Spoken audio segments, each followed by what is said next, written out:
So we've done dehydrated tomatoes, we've done diced tomatoes. Today we're going to show you, using our Victorio Strainer, how we make strained tomatoes and can it.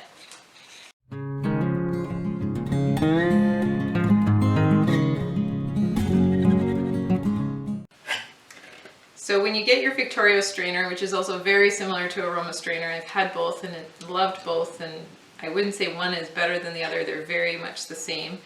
You get the metal part, you get the base, sorry, the metal base, and then you get, this is where the tomatoes go. They have different augers for different types of food. They also have different screens, some for salsa and berries and various things. This one's for tomatoes and sauce.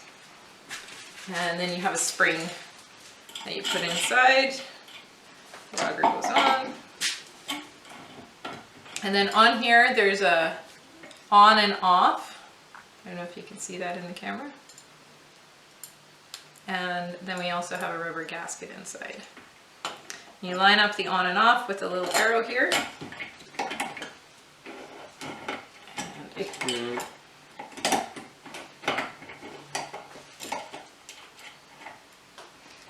can be fidgety. Yeah. The screw, the set screw was too tight. You know this way?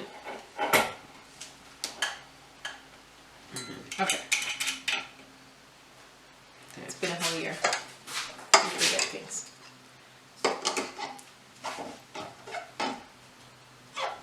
Everything takes a little bit of fidgeting. Alright, and then this part goes on here.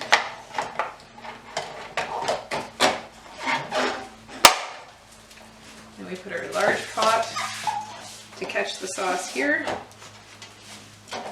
Should technically be the lower pot. Let's do this one, because it's going to work a lot better. There we go. And then we want to catch the tomato pulp here, and we put the handle in, and we're ready to go. You don't want to turn it dry. All right, so we're going to cut the larger tomatoes into quarters, help them fit through a little bit easier.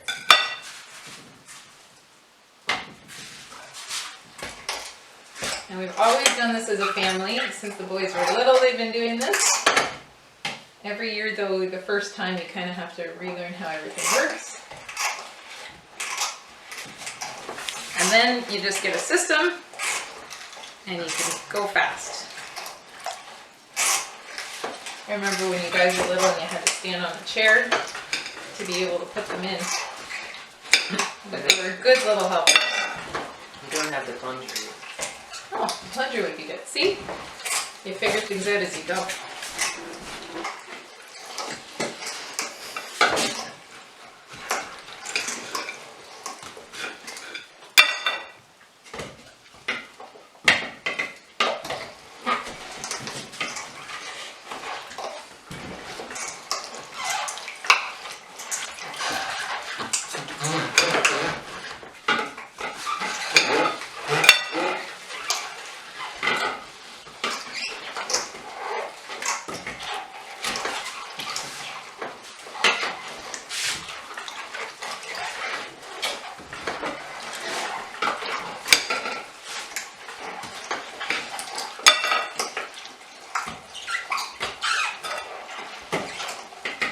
So you can see now the skin and the seeds are starting to come out this end. Now you want to put that back in a couple times before it seems to come out really dry, and then you can toss it away into your compost or feed your chickens.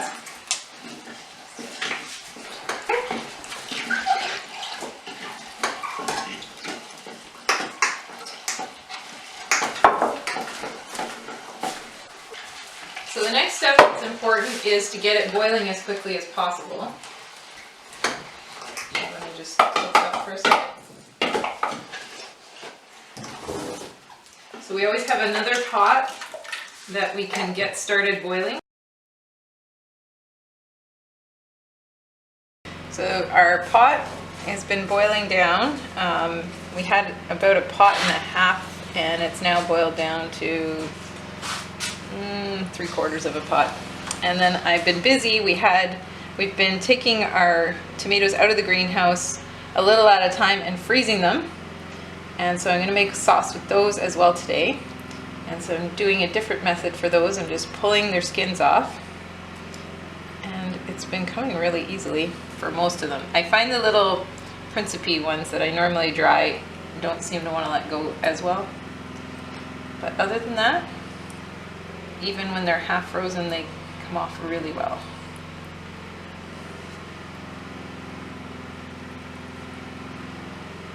So this was one way because there were only so many tomatoes here and there that we could make sauce with them still. It worked really well. We just washed them as they ripened and froze them. And it's the first time I've done it this way, but I think it worked out really well. I would definitely do it again. So we reduced the strained tomato that we used with the Victorio Strainer to, I would say, about half. This is our tomatoes that I had froze, and I cooked them down a bit, but because we're running out of daylight, I just blended them up and we're gonna can them like that. So it's probably a little thinner. This is more saucy. This would make an awesome soup. But either way, I'm gonna have a use for both of these, and we're gonna try to get them canned while we still have some daylight. So into each jar, before we put our sauce in, or our strained tomatoes, we're gonna add half a teaspoon of citric acid. You can use lemon juice, but they say this has less flavor, just to make sure our sauce is acidic enough. And then we're gonna add 1 teaspoon of salt.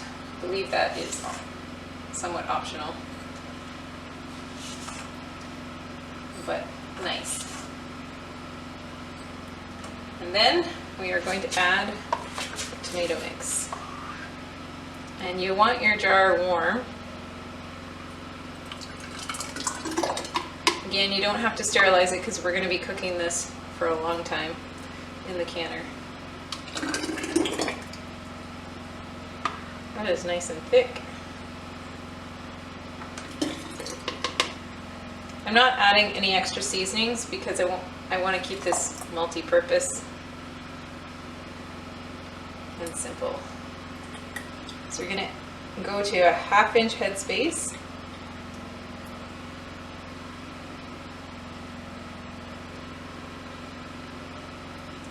I have to get the air bubbles out. Let's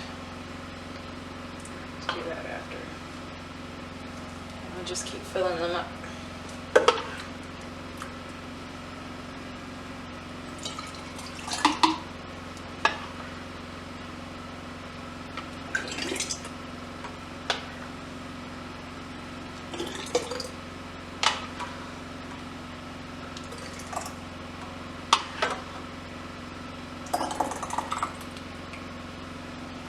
Okay.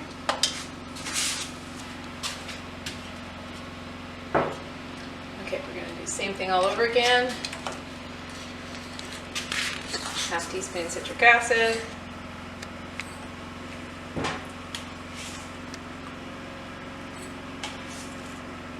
One teaspoon salt.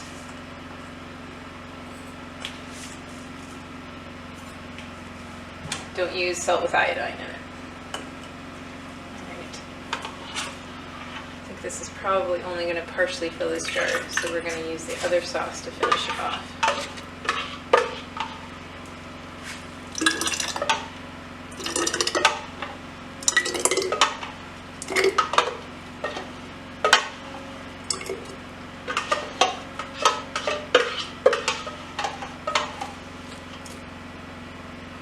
Alright, I'm going to switch out my pots. You can see how this is definitely thinner, more soupy. If we'd had more time, I probably would have let that boil down a little bit more, but it'll be all right.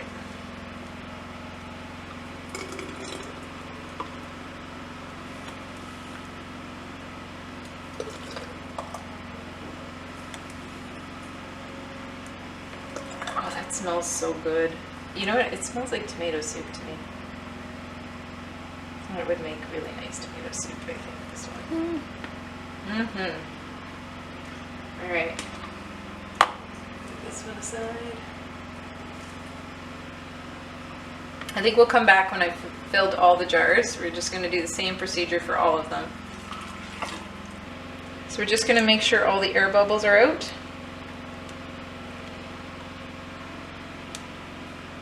You can use anything clean and plastic.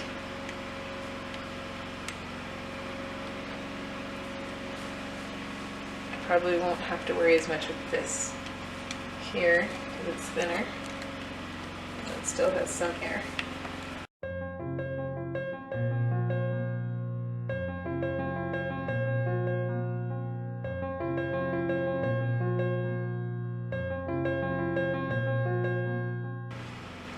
Alright, and that one wasn't quite full, but that's okay, we can use it up after. Alright, then we want to just wipe the rim of the jars so that they seal good.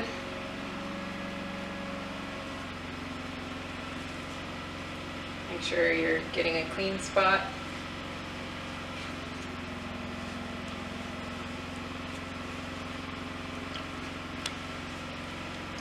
We're going to put the lids on and put them in the canner. Just hand tighten.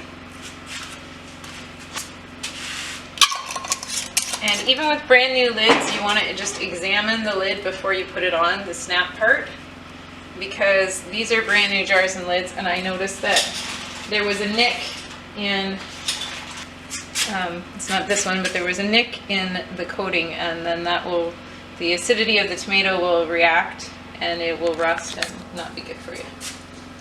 So always check that, even with brand new ones. Yeah, this was the one. I don't think it's going to show up on camera, but right here and there, can't use that one. You can use it for something else, storing something dry.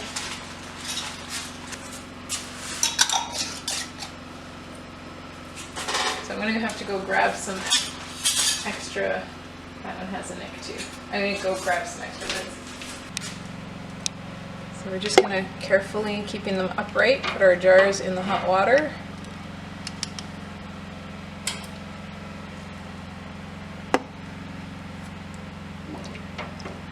And since last time we lost a lot of water when we did tomatoes, mind you that was for like 90 minutes, I figured I'd put a little extra water. Now we'll see if it might be too much. We can always get some out. Okay, in the center, I guess.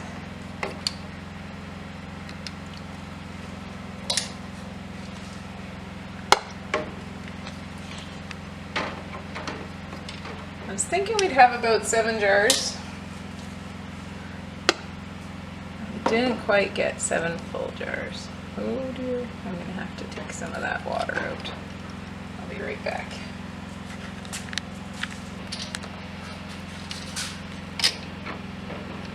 Alright, well, I'll space them out a little bit. There we go. So we're going to put the lid on and wait for it to come to a rolling boil, and then we're going to start timing. We're not pressure canning, so I'm not locking the lid or anything. I'm just laying it on there nice and light. I like to use this pot because it's nice and large. So we're going to hot water bath them once they're in a rolling boil for 40 minutes for 1 liter. And for us, because we're higher than 1,000 feet above sea level, it's going to be 45 minutes. So we'll come back. And you know what? It's going to be dark, so we probably won't come back. We'll show you the results tomorrow. So we let the jars cool overnight and they all sealed by the morning, and this one over here is the one that we let boil down to about half consistency before we did the bottles, and it's a nice thick sauce. These ones over here were the ones that we froze the tomatoes as they were coming out of the greenhouse, as we had a few here and there, and then we just let them heat up in a saucepan. I de-skinned them and then I blended it all up, and I didn't have time yesterday so we didn't boil that down, but I actually like it. It's about the consistency of a tomato juice. I did add a little extra salt to it when I was tasting it today, so I might have to up the salt in the recipe, but other than that I'm very happy with both methods. So there you have it, 2 different ways.